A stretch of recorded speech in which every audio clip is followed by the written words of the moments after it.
Binisita naman po ni Pangulong Bongbong Marcos Jr. nitong Lunes ang mga apektadong komunidad dyan po sa Sarangani Province at General Santos City upang alamin ang lawak ng pinsalang iniwan ng 7.8 magnitude na lindol. Unang nagsagawa ang Pangulo ng aerial inspection sa mga nasirang infrastruktura sa Sarangani kung saan patuloy na hinaharap ng mga residente ang epekto ng malakas na pagyanig noong Hunyo 8.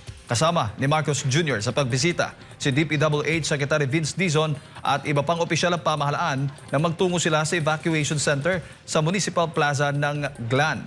Sinuri rin ng Pangulo ang nasirang Sapu Maslab Bridge sa Malapatan, isang mahalagang daanan na ngayon nagpapabagal sa biyahe ng mga residente, ng mga magsasaka at mga ngalakal. Sa Malapatan National High School, ipinakita sa Pangulo ang isang malubhang nasirang 4 na palapag na gusali na tuluyang nawalan ng bubong dahil sa lindol. Sa isinagawang situation briefing sa General Santos City, pinakinggan ni Marcos Jr. ang mga ulat ng mga lokal na opisyal at nanguna sa turnover ng mga patient transport vehicle at financial assistance.